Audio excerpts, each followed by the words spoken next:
Hello, you sweetie. Welcome and/or welcome back. We are so overwhelmed with gratitude and story submissions that we just had to do something about it to make sure that we could honor and share as many of your beautiful Dungeons and Dragons stories as possible. So here's the scoop. If your story is on this topic covered in this video, feel free to leave it in this comment section on YouTube. If your story is not necessarily your funniest D&D story, but rather maybe it fits under a different topic, please check out our new subreddit, r/Mr. Ripper, and share it with us there. This will make sure that nothing gets missed, and moving forward, only the stories on topic with the connected videos will be chosen off of YouTube. So that's the move, and that's the intro. And now I ask you, dear friends, what are your funniest D&D stories? Part 2. I once got a triple critical on a goblin and knocked its soul out of its skull. The body was left completely unharmed. I'm not sure if stacking criticals is something other DMs did, but in this game it happened if you rolled a 20 when confirming a crit. Tried to pull a scam by telling a wizard the mushrooms I was selling were magical. They were not. Turns out wizards can recognize magic mushrooms when they see them. Wizard scammed me back. Bought 5 mushrooms, 5 gold each. Gave me 17 gold. I didn't find anything wrong with that. He then pickpocketed me, stole all my money, then snuck one of the mushrooms into my drink to poison me. People still make fun of me for not remembering that 5 times 5 is not 17.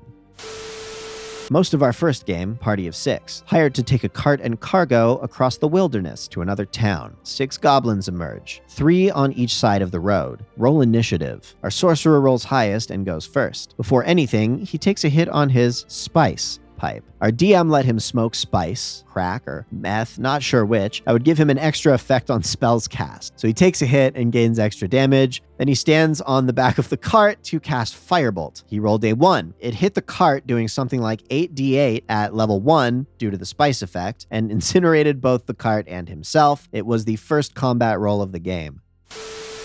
My group hired Fantasy Rasputin. Well, he was actually a bandit called Michael, who we pressed into fighting for us. Over the course of around 4 sessions, he got stabbed, shot, poisoned, set on fire, got his head half bit off by a shark man thing, and electrocuted. He finally perished when we sent him to scout a room, where he walked straight into a giant slime and got dissolved. Oh yeah, and when we intimidated him into fighting for us, he shat himself. Girlfriend of the DM decided it was cool for her character to flirt with my character. DM is a good friend of mine. I'm not about that shit. Got to the point she messaged me after asking why I wouldn't, as well as why I wouldn't in real life. Promptly showed my friend and worked it out that we killed off her character, and he subsequently ended their relationship in front of the group. He even got a "Bye Felicia" in there. Dice before dames. I had a barbarian character that found a blood sacrifice crystal at one point. He took it and wanted to sell it later for booze money. We ended up getting kidnapped in the night after our watch fell asleep and my character was about to be searched. So, in an attempt to save his moneymaker, I made him shove it up his ass. Wow. Our DM facepalmed, rolled a d20, and immediately started laughing. My character was immediately vaporized as a demon materialized in my asshole. He rolled a 20. Causing my ass to rip, pooling blood onto the stone, and opening a portal to the demon void. Greatest death ever. Oh boy, there are so many. This is what makes D&D. There was the time my players decided to storm a keep by setting it on fire and smoking out the enemies inside, then ambushing them as they ran out the front door, except they forgot that the keep was made of stone. Earlier in that game, the party was exploring an underground dungeon full of dead and undead plants. The druid decided to set them on fire. She ended up setting the dungeon on fire while they were still in it. She set the dungeon on fire 3 times. In my very first game, 3 of the characters were engaged in a prank war that culminated in the ranger and wizard placing a rotting pig corpse under each other's window. The warlock slipping porn into a bunch of documents, and the wizard prestidigitating the ranger to smell like tomcat piss. Unreal. Kids these days, am I right, folks? In another game, the party was investigating a princess's bedroom. One of the characters accidentally poisoned herself on a booby-trapped chest, and when I described the nausea, they stopped their search for documents and began looking for something to cure the nausea. They spent half an hour finding and making peppermint tea. We were playing the early part of a campaign, and our party enters a temple, where a bunch of people are sitting around on their knees, not paying attention to us and chanting. The DM describes the room and says there is a big circle drawn on the floor, and then says, "What do you guys do?" I asked him what the circle is made of, and he says, "Ash," or something similar. I say those magic words. I break the circle with my foot. Complete silence for about 15 seconds, and then the DM begins grabbing books and flipping pages. Ends the night early and says when we get together next time, the whole campaign will be going in an entirely new direction. Yup, I broke the DM. Still hear that line, "I break the circle with my foot," from time to time, and it makes me chuckle. Every time. One thing it taught me as a DM is you can never plan for every eventuality.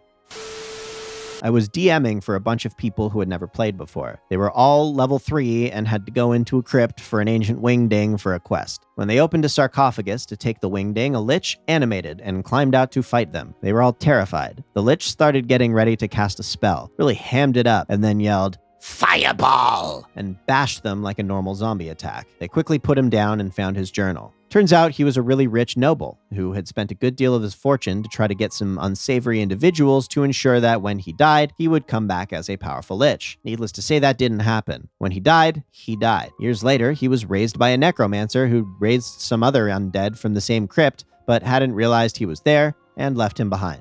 Through a fluke, he was resurrected with slightly higher intelligence than most zombies and thought he had a comeback as a Lich like he had worked for. He had carved shitty runes all over the walls of his crypt and had a little shitty wooden box that he had carved "File Ac on. Needless to say, he was just a zombie with delusions of grandeur who would call out spell names before bashing people all throughout the fight.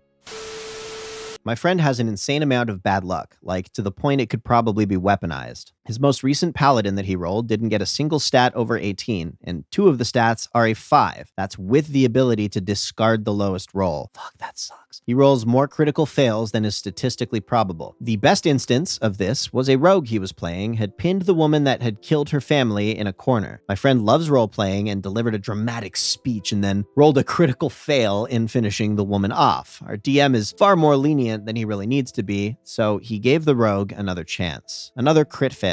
The rogue crit failed, finishing off this 2 hit point enemy 4 times in a row, delivering increasingly frustrated speeches for each one. The DM finally said that the enemy removed the rogue's horns and got away. We looked up the statistics of how likely this is, and it was something like 1 in 160,000. He had to go outside to calm down, and everyone else almost pissed themselves laughing at him for a good half hour. All right, so we went to go see the king, and he wanted us to go see a duke, or count or something, of his that was trying to challenge him. So we finally made our way there and met the count, who turned out to be a vampire, and of course we had to end up killing him and collecting his ashes. But while we were looking around his castle, we stumbled upon his bedroom, where in his bed lay a wooden dummy. So of course I stole it, and we went on our way. After defeating the vampire count, we had to return to the king and tell him what happened. Guess what? Turns out he was also a vampire, so we had to kill him too. This is where it gets bizarre. The High Chancellor walks in and is like, "Where's the king?" And I pull out the dummy and say, "Here he is." Now, a little context in our group. Whenever we need high rolls, we end up failing, but whenever it's for something outlandishly hilarious, we succeed. So I roll my persuasion check with +6 and somehow rolled a 20. Our DM literally facepalmed so hard that he couldn't talk for like 2 minutes, while the rest of us just sat there, laughing to death. Finally, though, our DM decided it was just too crazy to let happen. Can't blame him, though. We had just rolled up some random characters for a one-off adventure, and our characters met for the first time at a tavern. We hadn't met yet, so each person looked around the tavern and decided on what to do to build my character. I decided to head towards a group of dwarves, since everyone else elected to join the Definitely Not Russians in a drinking contest. The dwarves told me they were on their way to liberate their ancestral home from rat people who had forced them out. As my character ended up being a halfling with godlike charisma and agility, I regaled to them the story of the Hobbit. Critical success. They got so into it, they invited me on an adventure that would have been straight out of Tolkien. Meanwhile, the rest of the party failed their drinking tests and blacked out after a few rounds. Player was playing a stone, or stoned, as he would put it, sorcerer, and kept offering people enlightenment, weed, which, whatever You do you. So he offered it to a shopkeep who unknowingly accepted it and rolled a fumble for a con save to withstand the effects. So he's stoned. The players succeed in figuring this out, so they start asking for stuff they can't afford and roll a crit success, can't crit an ability check, in persuasion. So they're now getting some free stuff and then sell a couple things for more than they're worth because they keep succeeding rolls and I keep failing rolls. It got to a point where I pretty much had to make up a reason for them to leave. Stoners, man, they'll fuck your game up. You're goddamn right, don't ever let me play a druid. That's a huge mistake. Early on in a campaign, we encountered a huge smoldering crater in the middle of a field with a portal to hell in the middle. A demon comes out and threatens to kill us if we don't give him our super awesome magical trident. I try to convince my group to just give it to him. I've already maxed out my charisma. Didn't work, and they attacked. I convinced the demon after a few turns and 2 unconscious members of my party to just take the trident and go. He complies, but sends 2 demon dogs to keep us busy. After the demon was far away, I critically fail an Eldritch Blast, but I roll the highest damage. It passes the demon dog, flies half a mile away, and hits the demon. He comes back and murders us in 2 turns. Hello, my groovy little space cakes. Congratulations, you passed your constitution save and watched this video all the way to the end, somehow. You are too kind, and we appreciate you. And if you are new here, say hello in the comments. If you are returning to this tapestry of childlike wonder we call a YouTube channel, please tell us what your patch in the aforementioned tapestry of childlike wonder would look like. Again, if you'd like to share your story, make sure you put it in a place where we can see it. If it's on topic with this video, go ahead, share it in the comments of this video. If it's not on topic with this video, despair not, brave adventurer. You can find the right topic over on our new subreddit, r/Mr. Ripper. If you like coffee, please feel free to check out the reigning mid-tabletop gaming footsie champions, our friends over at Adventurer's Coffee Company. That shit is big brain. For real, I am a fan. It's really good. We're trying to set up another live-streamed D&D session soon, so keep your ear to the ground for updates. Now breathe in calm and breathe out stress and be here now. Thanks again for watching. Please sub for Nat 20s. You are the entire universe expressing itself through your unique incarnation. So fucking buckle up and enjoy the ride. I love you. See you next time.